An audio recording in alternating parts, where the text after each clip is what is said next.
بسم الله الرحمن الرحيم الحمد لله وكفى وسلام على عباده الذين اصطفى أما بعد فأعوذ بالله من الشيطان الرجيم بسم الله الرحمن الرحيم كل نفس ذائقة الموت وقال رسول الله صلى الله عليه وسلم ألا إن الدنيا ملعون وملعون ما فيها إلا ذكر الله وما والاه أو عالما أو متعلما رواه الترمذي أو كما قال عليه الصلاة والسلام صدق الله مولانا العظيم وصدق رسوله النبي الكريم ونحن على ذلك لمن الشاهدين والشاكرين والحمد لله رب العالمين اللهم صل على سيدنا ونبينا ومولانا محمد وعلى آل سيدنا ونبينا ومولانا محمد وبارك وسلم يزيد درود شريف اللهم صل على سيدنا ونبينا مولانا محمد وعلى آل سيدنا ونبينا مولانا محمد وبارك وسلم جزا الله عنا محمد صلى الله عليه وسلم ما وآله. Mes frères, aujourd'hui ici avec beaucoup d'émotion et le cœur rempli de tristesse que nous asseyons devant vous parce que, comme beaucoup d'entre vous le savent, nous venons de perdre quelqu'un de très éminent. Certains le connaissent comme collègue lorsqu'ils étaient étudiants à l'université de Randel ou bien lorsqu'ils étaient dans le sohbat de la compagnie de leur Cheikh Mawlana Zakaria rahmatullah alayhi. Certains le connaissent comme leur Cheikh parce qu'ils ont fait bayt avec lui. D'autres c'est parce que c'est un membre de leur famille. Mais nous le connaissons comme un professeur et comme notre directeur. Et je vais parler, bien entendu, de Hazrat Aqdas, Mawlana Yusuf Mutala, rahmatullahi alayhi, nawarallahu marqadahu. Qu'Allah illumine sa tombe, qu'Allah élève ses degrés, et Allah lui accorde les plus éminents degrés dans le Jannat en compagnie de Rasulullah, sallallahu alayhi wa sallam, des Sahaba ikram et des Awliya ikram. Mes frères, dans le hadith, Rasulullah, sallallahu alayhi wa sallam, dit perdre un wali, un alim, un réel alim, un alim de cette façon, Rasulullah sallallahu alayhi wa sallam a dit en réalité c'est comme dans ce sens que c'est comme une étoile qui s'est éteinte. C'est moins grave, moins pire que toute une tribu entière de centaines de personnes qui puissent mourir, mais lorsque un alim meurt, alors cela est beaucoup plus grave. Ça veut dire que lorsqu'il part, ce qu'on appelle mautul alim, mautul alam, que lorsqu'un alim, lorsqu'un savant éminent, il quitte ce monde, lorsqu'un waliullah, lorsqu'un ami d'Allah, il quitte ce monde, alors il ne part pas seulement en tant que physique, en tant que simple ummati, mais il part aussi avec une partie de sa science, une partie des actions, des marmoulades, de son tawadju, de l'attention qu'il avait sur ses élèves et sur l'entourage. Donc ils sont aussi comme on dit saddul bab lil fitan. Ils sont un moyen d'empêcher, c'est une porte qui se ferme, ils sont comme une porte qui empêche les fitnas, les dangers, les tentations d'entrer dans la société. Et lorsqu'ils partent, alors ces portes risquent de s'ouvrir. Donc c'est pour ça qu'on doit demander à Allah subhanahu wa ta'ala lorsqu'on entend une mauvaise nouvelle, on dit toujours inna lillahi wa inna ilayhi raji'un, parce qu'en réalité chacun d'entre nous, kullu nafsin dha'iqatul maut, on doit goûter à cette mort, on doit retourner vers Allah, c'est à lui qu'on appartient et c'est vers lui qu'on doit retourner. Mais notre professeur Mawlana Abdurrahim Limbada Damat Barakatuhum, il dit ne pas oublier la suite de ce doigt. Rasulullah sallallahu alayhi wa sallam disait inna lillahi wa inna ilayhi raji'un. Après on dit Allahumma ajinna fi musibatina hadihi, qu'Allah récompense nous en retour de cette épreuve dans laquelle nous sommes en train de passer, parce que ceux qui sont proches de lui, bien entendu, leur cœur est très attristé. Et il dit ensuite on dit Allahumma ajinna fi musibatina hada wa khulufna khayran minha, que Allah, en compensation de cette épreuve que tu as retiré un de tes walis, alors donne-nous un autre wali, un autre alim, un autre éminent savant comme lui, qui puisse nous protéger contre les fitans, contre les shayatin, contre toutes les tentations diaboliques de ce monde, et qui puisse toujours continuer à nous guider vers les droits chemins. Parler de Mawlana, de son œuvre, c'est quelque chose de difficile, mais je dirais qu'en tant qu'élève de Moana pendant 7 ans que nous l'avons fréquenté et toutes les fois qu'il est venu ici à La Réunion. Donc, on voit deux choses qui sont numaya, ça veut dire qui sortent, qui rejaillit de son être. Un, c'est le zikrullah. C'était quelqu'un qui, en permanence, était plongé dans la pensée d'Allah. Il n'avait pas une minute, une seconde. Il est en train de parler avec vous. À un certain moment, il répond. Et après, la tête toujours baissée. On voit qu'il est en train de faire son zikr. Son cœur, son être entier, sa langue, comme on appelle dans le hadith, ratbul lisan, que la langue est trempée dans le zikr, dans la pensée d'Allah. Mais c'était un être comme ça. On ne peut pas rester insensible à cela. Donc, automatiquement, lorsqu'on arrive auprès de lui, si on n'a rien dit, assalamu alaikum, wa alaikum salam, il répond. Mais après, il demande une nouvelle, deux nouvelles. Après, il se tait. Parfois, il peut demander avec ses mourides ou bien avec ses élèves, on peut passer plusieurs heures, pas plusieurs minutes, plusieurs heures, à rester en silence, dans une même pièce, sans parler. Soit il était occupé à faire son lecture du Coran, soit muraqaba, son zikrullah, mais il n'a pas d'obligation à parler. Or, on voit c'est complètement à l'envers de ce que nous avons tendance à faire. C'est toujours à parler, toujours envoyer des messages, toujours. On dirait qu'on est malade de la parole. On a besoin de parler, on a besoin de s'exprimer. Mais si on a besoin de s'exprimer, notre expression doit s'adresser en premier à qui? À Allah subhanahu wa ta'ala. On pense à tout le monde, à tous nos amis, à toute notre famille, à nos épouses, à nos proches. On a besoin de commenter ceci, commenter tel événement politique, sportif, etc. Tout ce qui arrive dans le monde. Mais on oublie de penser à Allah. Et tout ça nous occupe tellement notre esprit qu'on oublie de penser à Allah subhanahu wa ta'ala. Na'udhu billah, Allah nous en préserve. Allah fasse que ce soit un moyen pour nous de revenir vers cet état de zikrullah. Donc ça c'est la première chose. Et on voit aussi ce zikrullah qui imprègne tout son être. Dans notre madrasa aussi, dans notre Darul Ulum, tous les jours il y avait une majlis de duroud. Tous les jours il y avait une majlis de duroud sharif pendant 3 quarts d'heure. Tous les jeudis soirs, on faisait majlis duroud. Tous les jours, on faisait majlis de khatmi khadigan. Ça veut dire que lorsque les awliya Allah se réunissent, ils font un khatam, ça veut dire un certain nombre de duroud sharif, un certain nombre de lectures de Coran, de zikrullah qu'ils font, et ils envoient ça comme Isa alayhi sawab pour tous les mashayikh, pour les sahaba ikram, pour les anbiya alayhi salatu wassalam. Et ensuite, ils font leur dua, et après, ils font leur mashwara. Mais ce khatam, c'est-à-dire un certain nombre de choses qu'on récite, de awrad qu'on récite. Alors cela, on faisait tous les jours, quotidiennement. À notre époque, c'était après Salatul Fajr.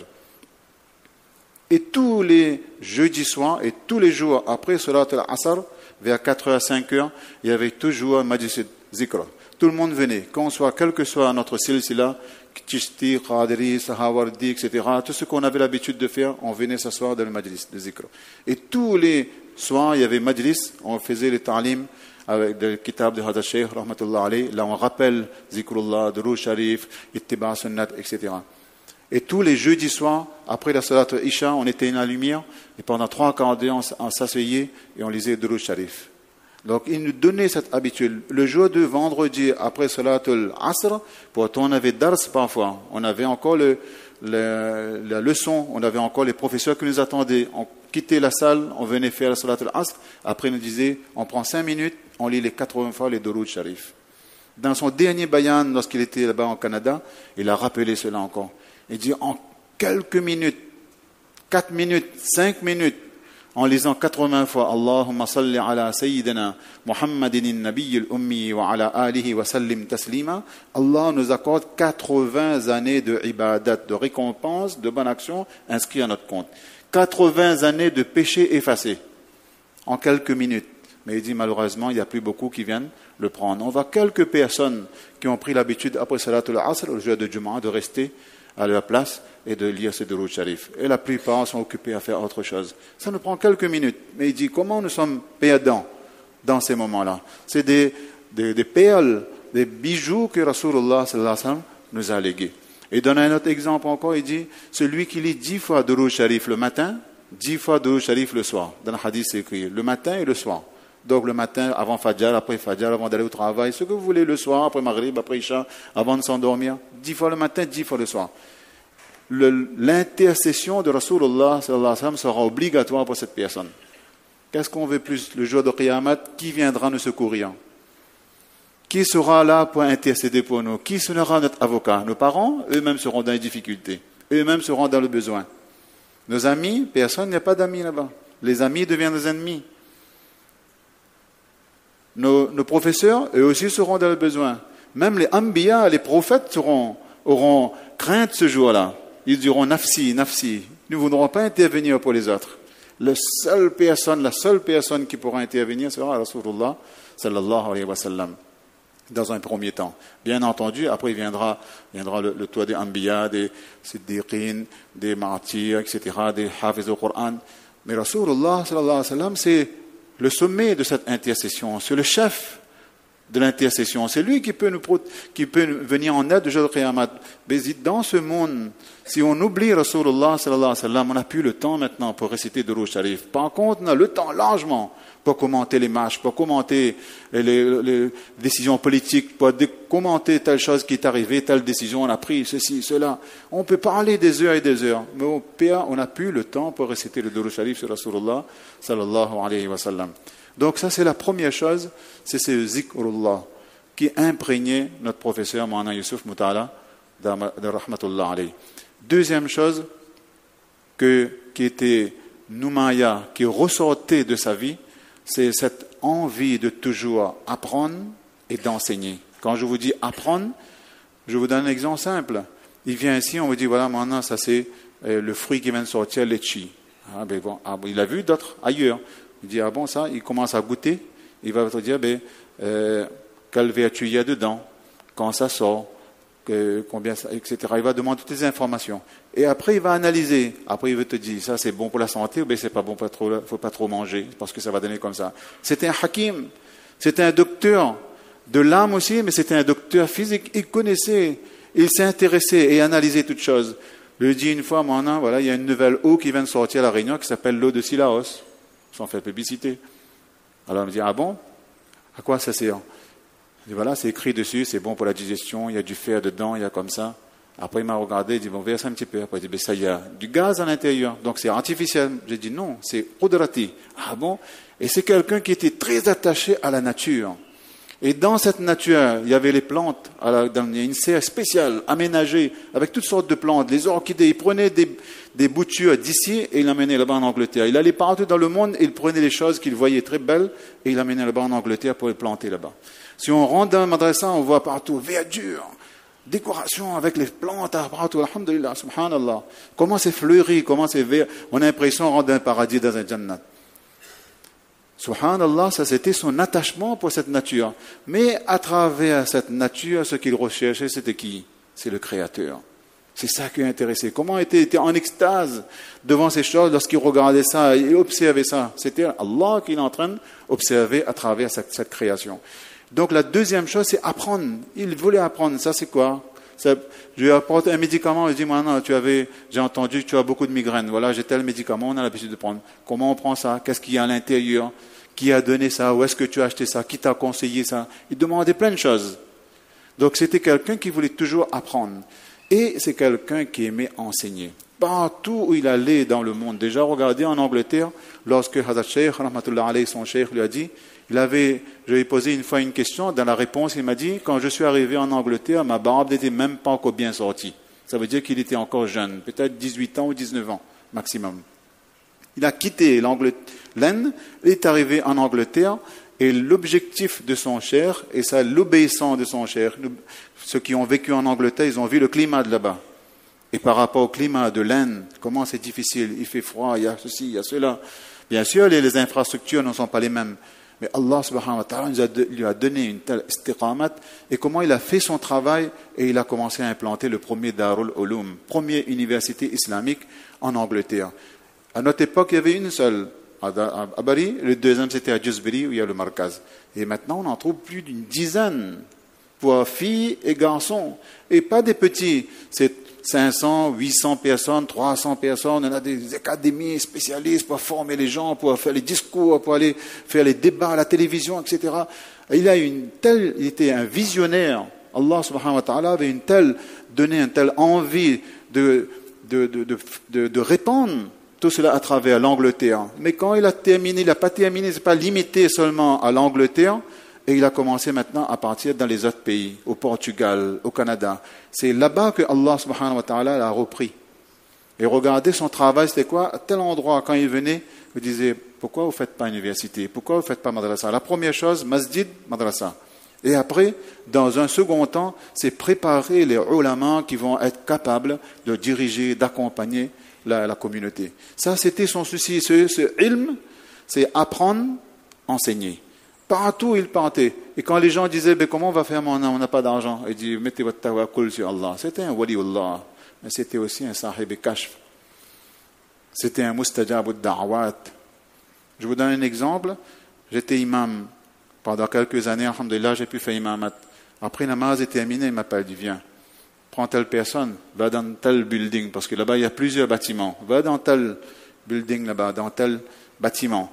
Tu montes au 3e étage, au 4e étage. Là-bas, dans telle chambre, il y a des élèves qui sont dans la chambre, ils n'ont pas fait salat. Va prendre le nom et amène avec le responsable, le Khalissab. Je dis, mais qu'est-ce que Moussa est en train de dire?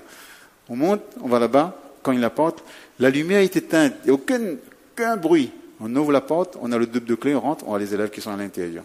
Subhanallah, c'est incroyable. Il était dans la salat, il nous dit, viens ici, va là-bas, il y a quelqu'un qui est en train de fumer la cigarette, parce que c'est interdit dans l'université. Dans telle chambre. Là-bas se trouve, dans le faux plafond, il a caché un paquet de cigarettes. Je dis, mais comment mon âme peut connaître une chose pareille? On va là-bas, on enlève le cache dans le faux plafond, on tient, on regarde, on trouve cigarette, on trouve le briquet, on trouve tout ça. Subhanallah. On a été étonné parfois, et il y a des gens qui venaient dire, non, on a acheté, dis bismillah. Il dit, mais l'argent, comment on va faire? Il y a 300 000, 400 000 euros, 500 000 euros à payer, comment on va faire? Bismillah. Et vous croyez le Darul Ulum de l'Angleterre, est-ce qu'il y avait de l'argent? Il n'y avait pas. Madinatul Ulum, qui est du ministère à l'époque, c'est comme un petit village. Quand on a acheté ça, les gens ont dit, qu'est-ce qu'ils n'ont pas dit? Sûrement, on a dit, la tête n'est pas bon, on l'a perdu d'un trou comme ça, on va faire une université. Mais aujourd'hui, il y a des centaines d'élèves, de ulama, chaque année qui sortent, des huffaz, qui sortent, des milliers de huffaz, alhamdulillah, depuis toutes ces années. Mais ça, c'est quoi? Par sa sincérité, ce dhikrullah que le qualifié, et deuxième, cette envie de propager, toujours propager. Maintenant, à partir de tout ce que je vous ai dit, nous, qu'est-ce qu'on doit retenir? La première chose, c'est qu'il nous demandait toujours, dans le dernier bayan, comme le discours de Rasulullah sallallahu alayhi wa sallam dans le Hajjatul Wada, ça résume toute la mission de Rasulullah sallallahu alayhi wa sallam. Donc le résumé, la première chose, il a beaucoup insisté sur quoi? Inabat ilallah. Le cœur doit être attentionné vers Allah. Ce qui est en train de nous perdre, mes frères. On voit nos enfants. Les enfants viennent dire aujourd'hui, c'est Jumu'ah, qu'est-ce qu'il faut faire? Ils ne répondent pas. Ils ne connaissent pas. Qu'est-ce qu'on doit faire Jumu'ah? Il y a Durud Sharif, il y a sur les Kahaf, prendre un bain, c'est jouer d'hygiène. Ils ne connaissent pas, parce que maman, papa ne dit pas rien, il n'y a pas de cet environnement. Premier, c'est Inabat ilallah. Deuxième, n'oubliez pas Rasulullah sallallahu alayhi wa sallam. Comment il a pleuré pour nous? Combien il a fait pour nous? Combien d'enseignements, de conseils il nous a donné? Quoi maintenant au retour? Il n'y a pas un minimum de ihsan, de reconnaissance vis-à-vis de lui, de réciter Durud Sharif. Qu'est-ce qu'on perd dedans? Il n'y a même pas besoin de wuzu, il n'y a pas besoin d'orientation de qibla, il n'y a pas besoin d'être dans le masjid pour le faire. Tout simplement en marchant, en s'asseyant, se levant. Durud Sharif, sallallahu alayhi wa sallam, c'est déjà Durud Sharif. Wa sallallahu ala nabi, ça c'est le plus petit Durud Sharif dans le hadith. Wa sallallahu ala nabi al-ummi. Bismillah wa salamu ala rasulillah. C'est très facile quand on dit 100 fois, on dit, comment on va dire 100 fois? Et pourtant, on peut regarder vidéo sur vidéo pendant des heures et des heures. On peut regarder le match avec la prolongation, avec le tir au but, on peut tout ça avec les commentaires, remise de la coupe, 2 heures, c'est pas grave, on peut dormir à 1h du matin. Mais quand on demande de lire 5 minutes, 10 minutes se consacrer pour le prophète sallallahu alayhi wa sallam, on n'a plus le temps. Et dernière chose, Rasulullah sallallahu alayhi wa sallam nous a légué sa sunnah. Mettre sunnat en pratique. Lire les du'a masnoun, mettre sunnat en pratique. Ce qui tout le temps, il nous conseille toujours. Et sa vie, c'était calqué sur ça. Dans la discrétion, la simplicité dans la vie, simplicité dans les relations, apprendre à pardonner. J'ai pas le temps malheureusement, mais c'est vraiment incroyable comment ce personnage, on ne comprenait pas. Nous, quand quelqu'un nous a mis en colère, ça c'est parti pour 6 mois, pour 1 an, pour 10 ans de coupure, de casser. On casse les relations maintenant avec la personne. Mais lui, c'était quelques secondes, ce qu'il avait à te dire. Il t'a dit, tu reviens vers lui pour dire, non, excuse-moi, j'ai fait une erreur. Qu'est-ce qu'il te dit? Salam alaikum, ça va? Avec un grand sourire. Papa, comment ça va? La famille, comment ça va? Il change complètement de sa conversation. Fini. Terminé. Il n'y a rien chez son cœur. Il n'y a pas de rancune.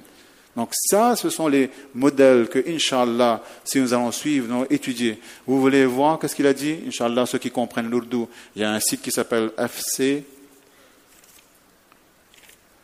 FCPM. On peut avoir tous les bayanats, tous ces discours. Et sur YouTube aussi, on peut avoir, si on tape Youssouf Moutala, on peut avoir plein de ces discours aussi. Parfois, c'est sous-titré en anglais. Ça peut-être, Inch'Allah, on peut trouver aussi en français. Qu'Allah donne tawfiq, Inch'Allah, de suivre l'exemple de cette étoile et qu'Allah nous donne, Inch'Allah, le tawfiq de mettre en pratique tous les conseils qu'il nous a fait. Amin ya rabbal alamin. Wa ma tawfiq illa billah. Alayhi tawakkaltu wa ilayhi unib. Subhana rabbika rabbil izzati amma yasifun. Wa salamun ala al-mursalin. Alhamdulillah.